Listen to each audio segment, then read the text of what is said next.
Woman tore open her dress to bandage a man's wound. Unbeknownst to her, the man she saved was a ruthless mob boss. The man fell in love with this beautiful woman at first sight. The next day, countless luxury cars stopped at the woman's doorstep. The woman's father, a police officer, instantly recognized the man's identity. The man stated that his purpose for coming today was to marry the woman. Upon hearing this, the father was furious and told the man to leave immediately. Neighbors speculated that the woman must have gotten into trouble. As the crowd grew larger, the father invited the man into their home. He made it clear that he was a police officer and could never allow his daughter to marry the man. The man pointed to their impoverished home and promised that if the woman married him, he would make their family wealthy overnight. This only angered the father more, who claimed that their family had been police officers for 3 generations, and that his son had died fighting against the mob. He angrily rebuked the man for making such an unreasonable request. However, the man insisted that he was there to inform them that he would be back in a few days to take the woman to get married. Even when the woman explained that she was already engaged, the man dismissed it, believing no one would dare to compete with him, the mob boss, for a wife. At that moment, the woman's boyfriend walked in. The man intimidated him, demanding he cancel the engagement with the woman, and declared that she would be his wife.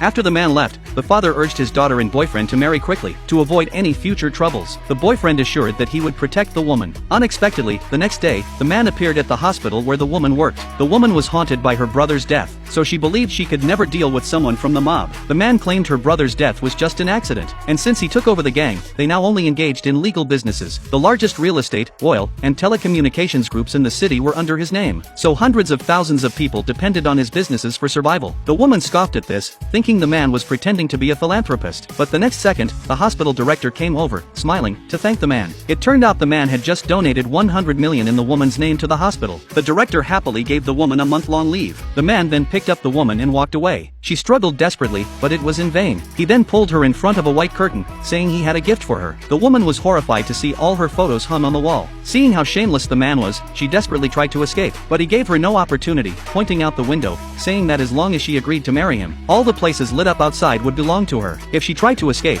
he would search everywhere to find her. The woman knew the man was very wealthy, but felt sorry for him because in the realm of love, he was a poor man. His actions disgusted her, so she pushed him away and hurried to escape. At that moment, the man received a call from his stepmother. To solidify her position, the stepmother planned to marry her niece to the man. Impatiently, the man said he already had someone he liked. The stepsister panicked upon hearing this. The stepmother is playing it cool, urging the man to bring the woman home to meet them. The man replied that they would naturally meet on the wedding day. The mother and daughter worried that if the man didn't marry the niece, they would not gain any inheritance, so the stepmother instructed her daughter to investigate the woman's background, planning to find a way to ruin the man's marriage plans. Meanwhile, the man repeatedly called the woman, and honked his horn outside her building. Unable to tolerate it any longer, the woman rushed downstairs in her pajamas. Unexpectedly, she was pulled into the car by the man, who asked why she hadn't answered his calls. She refused to engage with him, struggling fiercely. Just as she managed to escape the car, he grabbed her again.